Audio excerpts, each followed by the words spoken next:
Bonjour, bienvenue dans cette deuxième vidéo du chapitre Cohésion des solides ioniques et moléculaires. Et aujourd'hui, on va s'intéresser au caractère polaire d'une molécule. Alors on va partir de deux exemples qui nous sont déjà familiers. Le premier, c'est la molécule d'hydrogène H2 que l'on va comparer à la molécule de chlorure d'hydrogène HCl. Alors vous le savez, la liaison covalente dans le dihydrogène est non polarisée, pour la bonne et simple raison que les deux atomes impliqués dans cette molécule diatomique sont identiques, donc pas de différence d'électronégativité, donc pas de charge partielle. Bien sûr, ce n'est pas la même chose pour le chlorhydrogène. Le chlore étant plus électronégatif que l'hydrogène, il y aura donc une charge partielle négative sur le chlore et donc une charge partielle positive sur l'hydrogène. C'est ce qui explique que la liaison covalente dans la molécule HCl est une liaison covalente polarisée.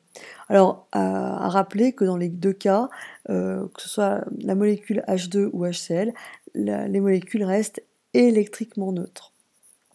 Alors en termes de vocabulaire, si je prends H2, les dihydrogènes donc ne présentent pas de charge partielle positive et négative. Cette molécule, elle n'a donc pas de pôle entre guillemets positif et négatif. On dira d'elle qu'elle est apolaire. Maintenant, si on regarde HCl, ce ne sera pas la même conclusion. C'est comme si cette molécule présentait un pôle négatif, c'est le fameux delta-, et un pôle positif, le fameux delta+, sachant que chacun de ces pôles électriques, entre guillemets, ne se superpose pas géographiquement, spatialement, si vous préférez. En effet, delta+ est localisé sur l'atome d'hydrogène, alors que delta- est localisé sur l'atome de chlore. Donc si ces charges partielles ne se superposent pas, elles ne vont donc pas s'annuler, donc elles sont spatialement à des endroits différents, on dira que la molécule est polaire, au sens elle présente deux pôles, un pôle positif, un pôle négatif, un pôle électrique positif et un pôle électrique négatif, qui ne se superposent pas spatialement. Donc finalement, quand on a une molécule diatomique, les choses sont assez simples pour dire d'elle si elle est polaire ou apolaire. En fait, il suffit de voir si les deux atomes présentent une différence d'électronégativité moyenne, parce que si c'est trop grand à parler d'une liaison ionique, mais donc moyenne, on avait dit typiquement entre 0,4 et 2. Donc si une molécule présente des atomes ayant une différence d'électronégativité moyenne, la molécule est polaire. Les choses vont se compliquer si on a affaire à une molécule qui comporte plus de deux atomes. Alors on va prendre deux cas simples avec trois atomes. Première molécule qui vous est également familière, le dioxyde de carbone, CO2. Alors, je ne sais pas si vous vous souvenez, mais dans la classif périodique, le carbone et l'oxygène appartiennent à la même ligne, mais l'oxygène est un peu plus à droite par rapport au carbone. Traduction, l'oxygène est plus électronégatif que le carbone. Donc là, je vais vous demander de faire un effort d'abstraction, et la molécule CO2, vous allez temporairement la couper en deux. Et là, donc, vous n'allez pas du tout tenir compte de ce qui se passe à droite du carbone central. Autrement dit, on va faire comme s'il n'y avait pas d'oxygène. Donc si l'oxygène de gauche, entre guillemets, parce que la molécule, en fait, elle n'arrête pas de tourner, on va faire comme si on était sur pause son mouvement. Donc si l'oxygène de gauche est plus électronégatif que le carbone central, l'oxygène de gauche a donc une charge partielle négative delta-, alors que le carbone central a une charge partielle positive delta+. Même valeur, mais aussi le contraire. Maintenant, mentalement, on va comme cacher ce qui se passe à gauche de la molécule. On va considérer uniquement le carbone central et l'oxygène à droite, entre guillemets. On peut donc faire le même raisonnement. Une charge partielle négative pour l'oxygène, et puis donc une charge partielle positive pour le carbone. Maintenant, on va considérer la molécule CO2 en sa globalité. On va faire un petit peu le bilan des charges. Sur le carbone, il y a donc deux charges partielles positives. Une qui est due à la présence de l'oxygène à gauche, entre guillemets, et puis une autre charge qui est présente à la charge partielle négative sur l'oxygène de droite, entre guillemets. Donc finalement, si on a deux delta+, on peut écrire ceci. Donc oui, j'ai oublié de le dire, du coup on a affaire à des liaisons covalentes polarisées, et donc on peut mettre donc à la place, plutôt que de mettre delta+ et delta+, en général on peut très bien écrire 2 delta+. Ça c'était la première difficulté. Deuxième difficulté, on va essayer de trouver une sorte d'équivalence de charge électrique, un petit peu une position d'équilibre de charge électrique négative. Imaginez que vous avez une balance à plateau et que vous mettez sur chacun des plateaux 1 kg. Si je prends ces deux masses de 1 kg et que je les assemble pour ne faire plus qu'une masse de 2 kg, Pour retrouver la même position d'équilibre des plateaux, eh bien, il me suffirait de mettre les 2 kg pile au milieu de l'arbre qui porte, enfin du support qui porte les deux plateaux. Autrement dit, je peux faire la même analogie avec les charges électriques, les charges partielles négatives.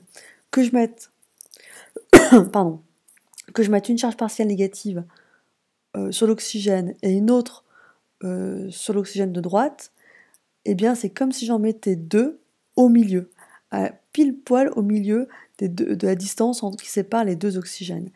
Ça correspondrait ici, dans ce cas particulier, à la position du carbone. Donc qu'est-ce qu'on constate ici? Que la position d'équilibre des charges partielles positives se trouve sur le carbone. Il en est de même pour la position d'équilibre des charges négatives. Elles se superposent. Ainsi, la valeur des charges positives et des charges négatives se compense, s'annule spatialement. On dira de cette molécule qu'elle est apolaire. Elle ne présente pas de pôle plus, elle ne présente pas de pôle moins. Alors, en termes de vocabulaire, on dira que la position d'équilibre des charges partielles, négatives par exemple, s'appelle le barycentre. Donc, je reformule la phrase, le barycentre des charges partielles négatives, qui étaient initialement, chacune d'elles étaient placées sur l'oxygène, eh bien le barycentre de ces charges négatives est localisé au niveau du carbone et vaut pour 2 charges partielles négatives. Alors rassurez-vous, on fera quelques exercices pour fixer les idées. Et on va prendre un autre exemple de molécule avec 3 atomes, H2O. H2O a une forme coudée, alors que le CO2 avait une forme linéaire. Je vais procéder par le même raisonnement. Donc, d'abord, première étape, ce que je vous conseille de faire, c'est comme si vous avez coupé votre molécule mentalement en deux et faire abstraction de ce qui se passe, par exemple, à droite. On va considérer que l'atome d'hydrogène et l'atome d'oxygène. Alors, je vous le dis, l'atome d'oxygène est plus électronégatif que l'hydrogène, d'où la répartition de ces charges partielles de la façon suivante. Delta- sur l'oxygène, delta+ sur l'hydrogène. Mentalement, vous cachez l'hydrogène de gauche, et vous cachez les charges partielles qu'on vient de fixer, et vous faites le même raisonnement avec l'oxygène et l'hydrogène de droite, entre guillemets. Donc on retrouve une même distribution de charges partielles. Et maintenant on fait le bilan. Donc maintenant on dévoile mentalement ce qu'on avait caché sur la partie gauche, et on somme. C'est comme si sur l'oxygène il y avait 2 charges partielles négatives. Les hydrogènes ayant des charges partielles positives. Donc là encore, on a affaire à des liaisons covalentes polarisées. Donc on peut très bien rassembler ces charges partielles de la manière suivante, en mettre 2 delta- sur l'oxygène, et puis on va chercher la position d'équilibre des charges partielles positives. Et bien si on met 2 charges partielles positives sur chacun des atomes d'hydrogène, c'est comme si on en mettait une seule au milieu des deux, mais qui a pour valeur 2 delta+. Et là, qu'est-ce qu'on constate? À cause de la forme de la molécule, le barycentre des charges partielles négatives, ici le 2 delta-, ne se superpose pas spatialement au barycentre des charges partiellement positives de delta+. Donc on a comme si la molécule avait 2 pôles entre guillemets, on s'intéresse qu'au barycentre, un pôle plus et un pôle moins, qui ne se superposent pas. Ainsi la molécule est dite polaire. On pourrait faire ce petit schéma si vous préférez. C'est comme si la molécule avait une borne plus, entre guillemets, et une borne moins, d'accord, qui ne sont pas localisées au même endroit spatialement. Alors ça a une conséquence directe. Ça veut dire que si on approche quelque chose de chargé vers la molécule d'eau, manifestement la molécule d'eau va s'orienter. Donc si j'approche quelque chose de chargé négativement, par exemple, ça va être le barycentre des charges plus qui va aller vers cette source de charge moins, et inversement. Alors typiquement, vous pouvez en faire l'expérience, c'est vous prenez par exemple une règle en plastique, vous lui arrachez des charges avec un peu de laine en la frottant, et puis vous approchez votre baguette d'un filet d'eau, et supposons que la règle soit par exemple chargée, positivement, et bien les molécules d'eau vont s'orienter pour mettre en regard le barycentre de charge opposé vers la règle, d'où une attraction du filet d'eau par rapport à la règle. Alors qu'est-ce qu'on va retenir ici? On va retenir qu'une molécule est polaire si le barycentre de ses charges partielles négatives et positives ne coïncident pas, et donc pour pouvoir statuer du caractère polaire ou apolaire d'une molécule, il faut retenir 2 critères. Le premier, c'est la présence de liaisons polarisées, ça c'est une condition nécessaire, mais elle n'est pas suffisante. Rappelez-vous, le CO2 possède des liaisons polarisées comme H2O, Mais pourtant, ça ne fait pas d'elle une molécule polaire. En effet, il faut tenir compte en plus de la forme de la molécule. Voilà, donc je vous dis à bientôt pour la 3e vidéo qui portera sur la réponse finalement à notre question de fil rouge, expliquer la cohésion des solides ioniques et moléculaires.